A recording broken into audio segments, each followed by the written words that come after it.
si te dijera que muchas de las batallas que enfrentas no están fuera de ti, sino ocultas en cadenas que no puedes ver? Suena extraño, ¿verdad? La mayoría piensa que lo que los detiene son las circunstancias, el dinero o incluso las personas. Pero lo más peligroso no siempre hace ruido. Lo invisible tiene más poder de lo que imaginas. Es esa sensación de correr y no avanzar, de soñar y nunca ver el fruto, de repetir la misma historia generación tras generación. Nadie te lo dice, pero hay ciclos que se disfrazan de normalidad y te convencen de que es lo que te tocó vivir. Hoy voy a mostrarte lo contrario. En esta oración de medianoche no solo vas a identificar esas cadenas ocultas, sino que vas a romperlas. Prepárate, porque lo que parecía imposible de vencer puede comenzar a desmoronarse en minutos, y lo que estaba cerrado se abrirá frente a ti. Todos conocen a alguien que se levanta temprano, cumple la rutina al pie de la letra, pero siente como si llevara una mochila invisible llena de piedras. No importa cuánto descanse, el cansancio vuelve. Ese peso sin explicación es lo que muchos llaman cadenas invisibles. ¿Parece exagerado? Pues no lo es. ¿Cuántas veces tú mismo despertaste con esa sensación de fatiga sin motivo? Imagina a alguien que va a trabajar todos los días, sonrisa en el rostro, pero por dentro siente que la vida perdió el brillo. Es como usar una máscara de carnaval. Por fuera todo se ve colorido, por dentro el vacío asfixia. Estas cadenas no se muestran con grilletes de hierro, sino con preocupaciones constantes, pensamientos de derrota y recuerdos que insisten en volver. Es curioso cómo tanta gente vive años así, sin darse cuenta de que no es solo cansancio o falta de ánimo. Es una prisión silenciosa. Y lo más peligroso de las cadenas invisibles es justamente eso. No hacen ruido. Se esconden detrás de la rutina, de la normalidad, incluso de la religiosidad mecánica. Quien no presta atención sigue preso sin notarlo. ¿Un ejemplo práctico? Piensa en alguien que, cada vez que va a iniciar un proyecto, siente una fuerza extraña que lo empuja hacia atrás. Comienza con entusiasmo, pero de repente pierde la motivación y desiste. Con el tiempo, mira hacia atrás y ve una colección de sueños inconclusos. Esa es una señal clara de cadenas invisibles en acción. Estas cadenas no son solo espirituales, también son emocionales. Pueden disfrazarse de inseguridad, miedo al futuro o comparaciones tóxicas. Es como estar frente a una puerta abierta, pero creer que está cerrada. La persona incluso toma la manija, pero no entra. Todo porque dentro de ella hay una mentira susurrando. Tú no puedes. Cuando alguien empieza a darse cuenta de que vive enmascarado, surge una oportunidad rara. Mirarse al espejo sin disfraces. Duele, claro, pero libera. Es como en el teatro, cuando las luces se encienden y el actor debe salir del personaje. En el fondo, todos saben que no nacieron para vivir encadenados. El problema es tener el valor de admitir que existe una prisión. ¿Y cómo identificar esas cadenas? Observa los patrones. Si siempre sientes el mismo bloqueo en determinadas áreas, hay algo oculto detrás. Por ejemplo, relaciones que siempre terminan igual, finanzas que nunca prosperan, salud emocional que siempre se derrumba en los mismos momentos. Esos patrones revelan cadenas invisibles. Alguien podría preguntar, ¿y si fuera solo coincidencia? No siempre. Las coincidencias ocurren una o dos veces, pero ciclos que se repiten, generación tras generación, muestran que algo necesita romperse. Es como un hilo casi imperceptible, pero resistente, que mantiene a la persona en el mismo lugar. Solo cuando lo nombra, la cuerda empieza a soltarse. Por eso, declarar en voz alta es tan poderoso. Al decir, yo desenmascaro toda cadena invisible en mi vida, no es solo una frase bonita, es un acto de revelación. Es como encender la luz en un cuarto oscuro. Lo que antes parecía intocable, ahora queda expuesto, y todo lo que se expone pierde fuerza. Un mentor espiritual que conocí una vez contó que vivió años creyendo que simplemente tenía mala suerte. Proyectos que no salían, puertas que se cerraban. Un día, al hacer una oración sencilla, entendió que no era mala suerte, sino cadenas invisibles de miedo y rechazo. Cuando comenzó a nombrarlas, su vida profesional dio un giro inesperado. Ese proceso es como quitarse el maquillaje después de una fiesta larga. La piel respira, la persona se reconoce otra vez. Las cadenas invisibles siempre intentan convencer de que no existen, pero basta un paso de valentía, un acto de conciencia, para empezar a verlas. El primer paso no es luchar, sino identificar. Y aquí está la clave. Nadie puede romper lo que aún permanece oculto. El acto de desenmascarar es el inicio de la liberación. Es admitir que existe un peso y elegir no convivir más con él. Y a medida que esas cadenas se revelan, un nuevo camino empieza a dibujarse.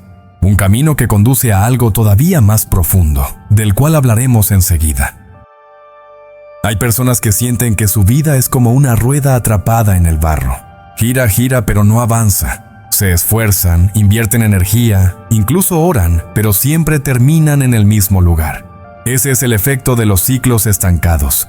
Mucho movimiento aparente, pero sin progreso real. Un ejemplo clásico son las finanzas. Alguien trabaja duro, recibe su salario, pero nunca logra ahorrar ni prosperar. Siempre surge un gasto inesperado que lo devuelve al punto de partida. Es como llenar un balde con agujeros. Por más agua que pongas, siempre termina vacío. Estos ciclos también aparecen en las relaciones.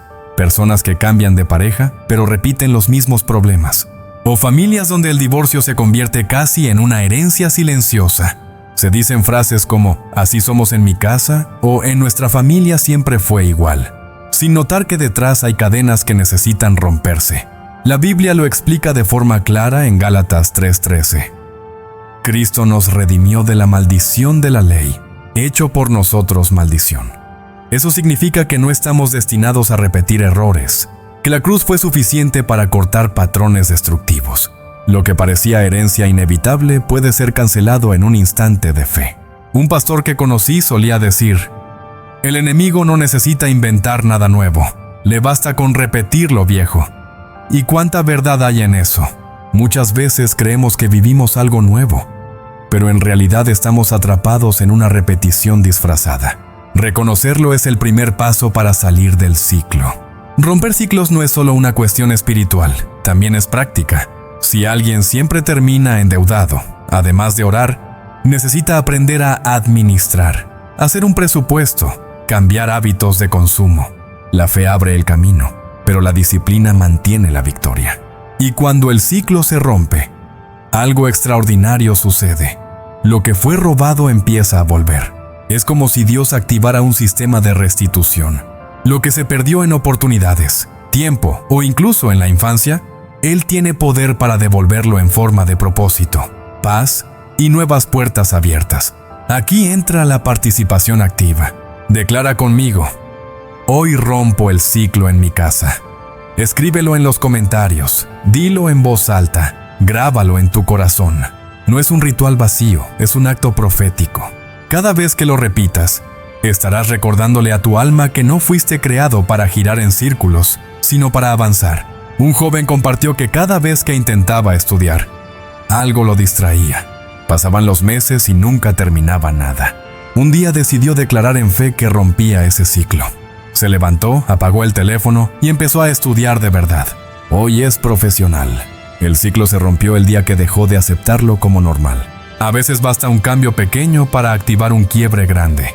Acostarse más temprano, cambiar de amistades, leer un buen libro en lugar de perder horas en redes. Son gestos simples, pero simbólicos. Muestran que ya no aceptas dar vueltas en el mismo barro. Los ciclos estancados siempre intentan convencerte de que no puedes salir. Es como un espejismo. Parece real, pero no lo es. Cuando declaras que estás redimido en Cristo, el espejismo se desvanece y descubres que el camino siempre estuvo abierto. Solo necesitabas dar el paso. Y aquí es donde todo se conecta. Al romper ciclos, no solo dejas de girar en el mismo lugar, sino que abres espacio para algo nuevo. Es como quitar las piedras de un terreno. Solo entonces la semilla puede crecer. Y justamente ahí entra la siguiente etapa, la activación y la restitución profética. La activación espiritual es como escuchar un candado abrirse con un clic. Sabes que la puerta ya no está cerrada, aunque todavía no la hayas empujado. Así funciona con la fe. Algo se desbloquea en lo invisible antes de que lo veas en lo visible.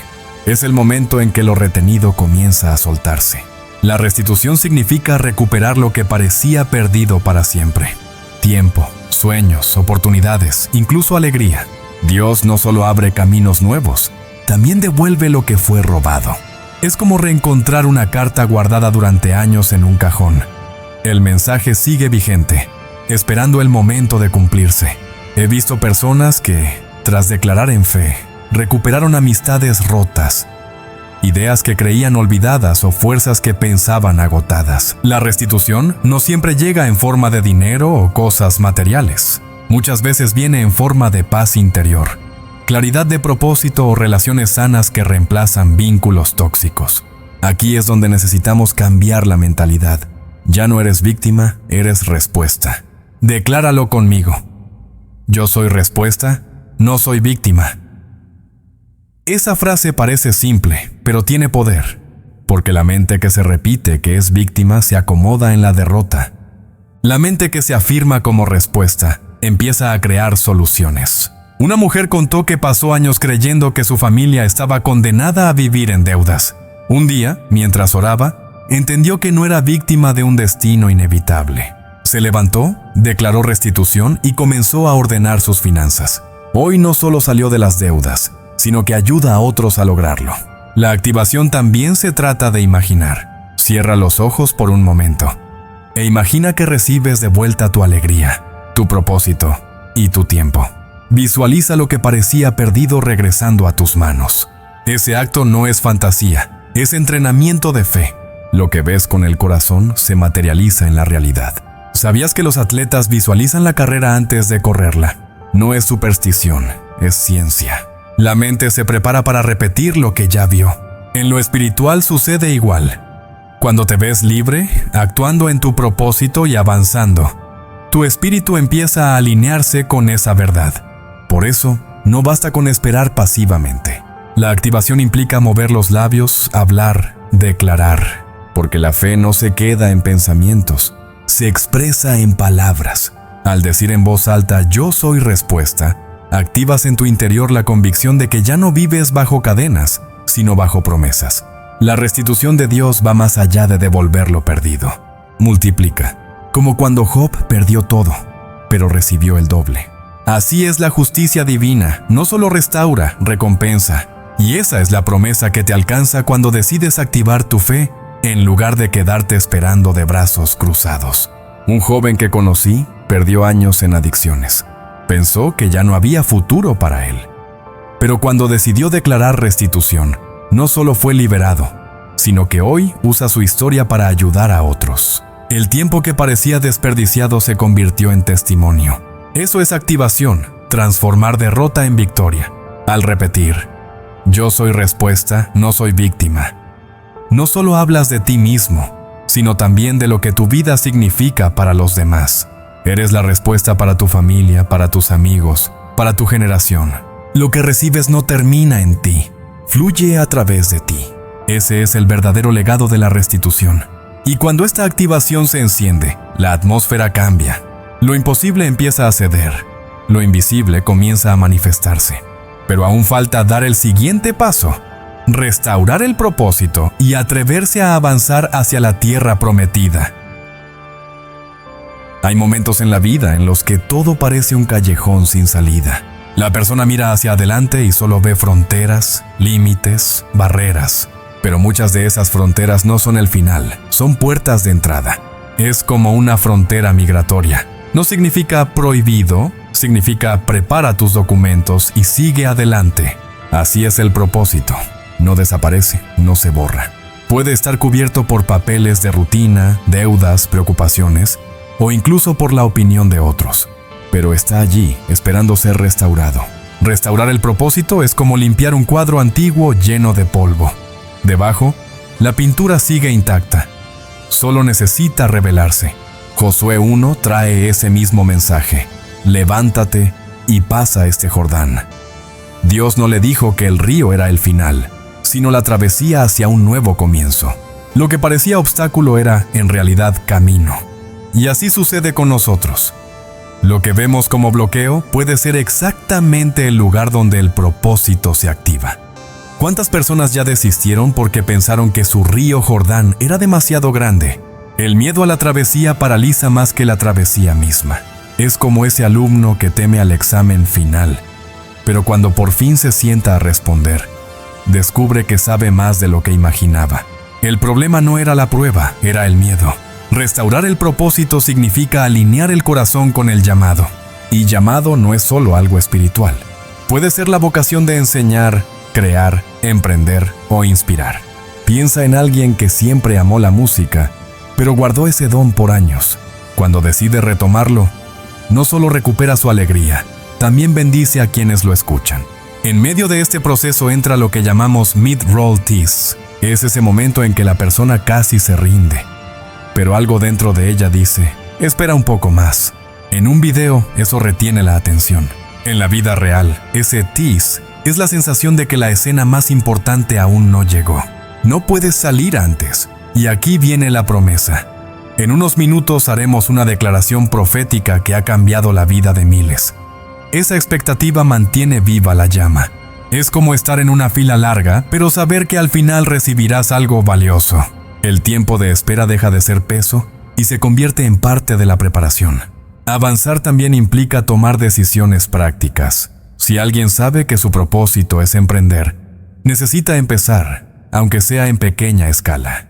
Puede abrir una tienda en línea, ofrecer servicios en el barrio, estudiar sobre negocios. El río no se cruza mirando la corriente, sino poniendo el pie en el agua. Y solo después de mojarse ocurre el milagro. Una persona que admiro contó que pasó años paralizada por el miedo de volver a estudiar. Pensaba que ya era demasiado mayor para hacerlo. Hasta que un día decidió cruzar su Jordán. Se matriculó en la universidad y años después se graduó con una nueva carrera. El propósito no había muerto, solo esperaba coraje. Es importante declarar en voz alta, yo cruzo mi Jordán, tomo mi tierra. Esa frase es más que simbólica, es un acto de fe y de decisión, porque el propósito no es algo que cae del cielo terminado. Se construye, se activa, se asume. Y declararlo ayuda a la mente a entender que ya no hay vuelta atrás, solo avance. Cuando una persona comienza a caminar en su propósito, la vida adquiere ritmo. Es como andar en bicicleta. Al principio cuesta, pero luego, cuanto más pedaleas, más ligero se vuelve. El viento en el rostro trae alegría, el paisaje cambia, y el camino que antes parecía extraño empieza a tener sentido. Y en este punto la restauración deja de ser solo personal y se vuelve colectiva. Quien avanza en su propósito, abre camino para que otros también lo hagan. Es como cruzar el Jordán primero y después gritar, vengan, la tierra está seca. Pero lo más impactante es que, después de esa travesía, aún esperan conquistas espirituales mayores. La conquista espiritual no es solo una expresión bonita, es un acto concreto de fe. Piensa en Jericó, un muro imponente, imposible de derribar con lógica humana. Pero cuando el pueblo obedeció, marchó y tocó las trompetas, las murallas cayeron, no por fuerza, sino por obediencia. Eso demuestra que hay victorias que solo llegan en el Espíritu. Es curioso que Dios no pidió al pueblo de Israel armas sofisticadas, sino que marcharan y tocaran trompetas. Parece absurdo, pero esa es la lógica del cielo. Lo imposible cede ante la fe. De la misma manera, muchos muros invisibles aún se levantan en la vida de las personas. No son de piedra, sino de miedo, duda y desánimo. ¿Has visto a alguien que, cada vez que intenta avanzar en un proyecto, siente como si chocara contra una pared invisible? Todo parece bien, pero en el último momento algo se bloquea. Ese es el muro de Jericó del corazón. No se ve a simple vista, pero está allí, resistiendo. Y solo cae con un acto de fe más grande que la resistencia. Caleb es otro ejemplo inspirador. Ya anciano, no pidió descanso, pidió un monte. Dame ese monte.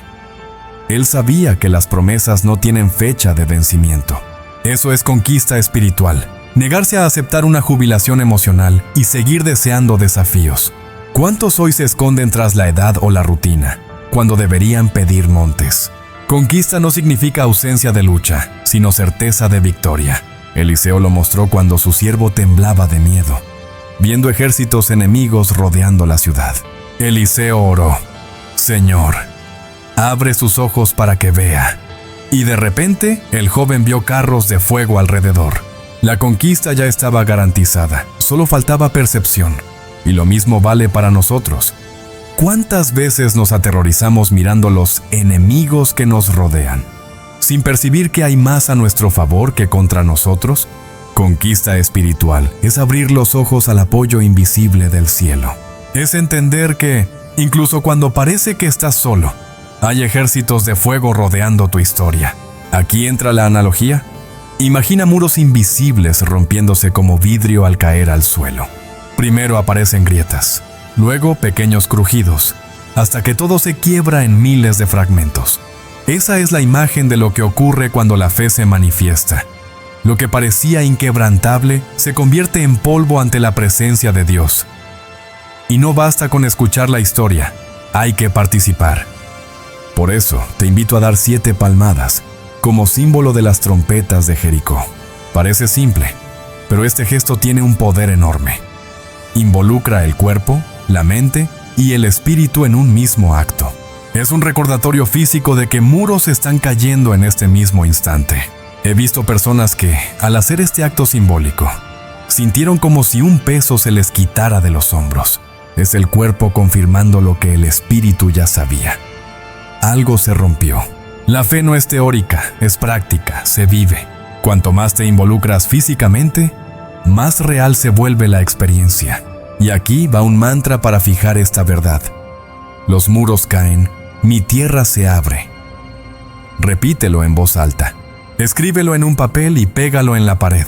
Haz de esa frase la contraseña de tu celular.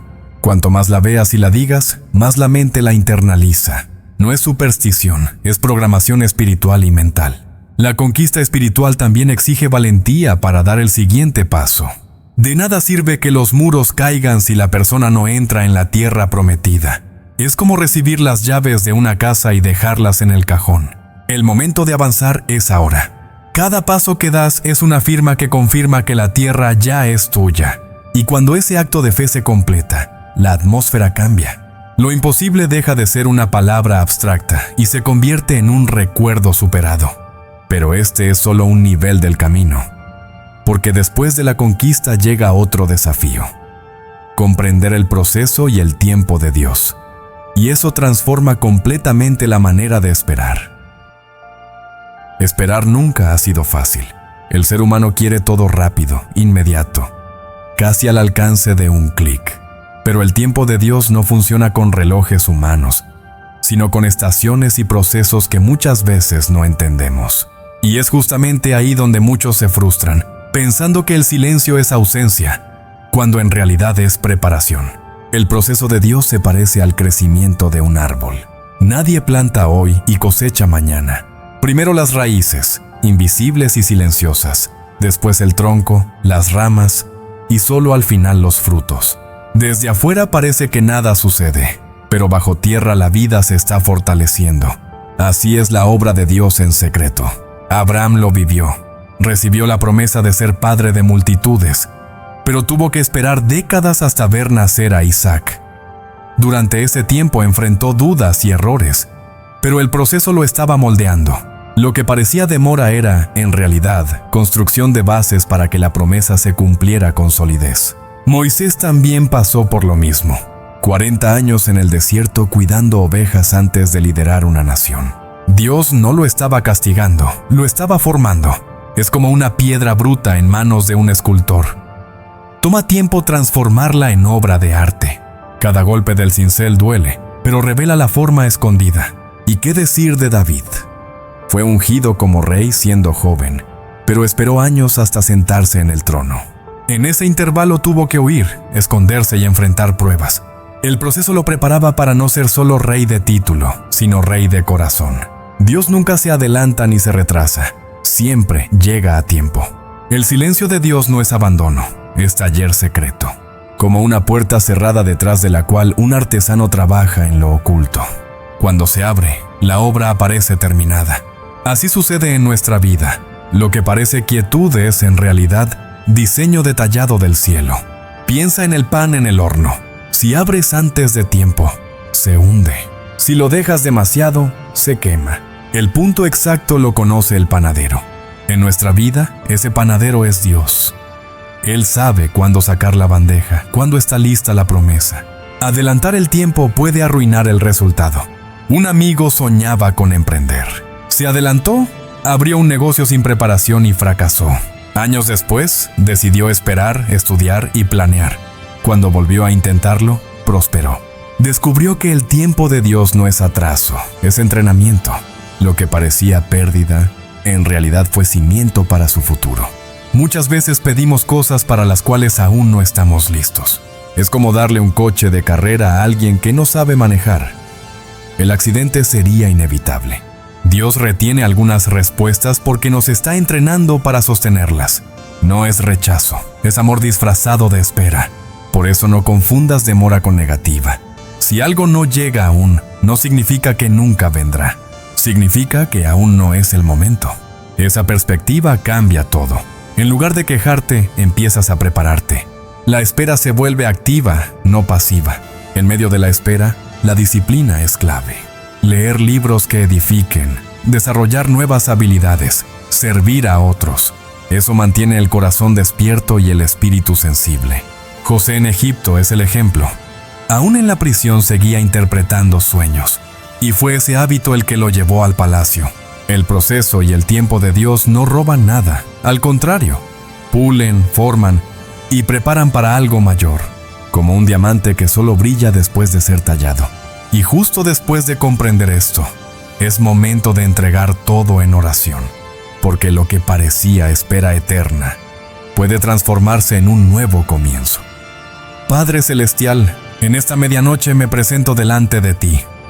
Reconozco que muchas veces he corrido sin avanzar, pero hoy entrego cada cadena invisible en tus manos. Ilumina lo oculto, expón lo que me ha detenido y derrama tu paz sobre mi mente y mi corazón. Señor, declaro que todo ciclo de fracaso, pobreza, enfermedad o dolor se rompe ahora en el nombre de Jesús. Reclamo lo que fue robado. Tomo de vuelta mi propósito y activo la restitución de los años que parecían perdidos. Hoy me levanto como respuesta, no como víctima. Espíritu Santo, guía mis pasos de aquí en adelante. Dame sabiduría para esperar en tu tiempo, discernimiento para tomar decisiones correctas y valor para cruzar mi Jordán. Declaro que este es mi nuevo comienzo, que mi casa está bajo tu cobertura y que de ahora en adelante camino en victoria. Amén. Después de orar y entregar cada carga en las manos de Dios, llega ese momento en que todo empieza a transformarse. Es como cuando la noche parece interminable, pero de repente, el primer rayo de sol atraviesa la ventana. El corazón percibe que un nuevo comienzo está llegando. Ese es el punto de la manifestación, donde lo invisible se vuelve tangible. Elías lo vivió intensamente. Oró y no vio lluvia de inmediato. Envió a su siervo a mirar al cielo 7 veces. Solo en la 7ª el joven dijo: «Veo una pequeña nube, como la palma de una mano». Pequeña, sí, pero suficiente para anunciar abundancia. Así funciona un nuevo comienzo. Señales discretas que cargan promesas gigantes. ¿Cuántas veces has recibido una señal pequeña y casi la despreciaste? Una llamada inesperada, una puerta entreabierta, una conversación aparentemente simple. Pero era Dios susurrando: la lluvia viene en camino. La manifestación no arranca con un trueno, sino con un detalle que solo los atentos saben reconocer. Es como la primera hoja que brota en un árbol después del invierno.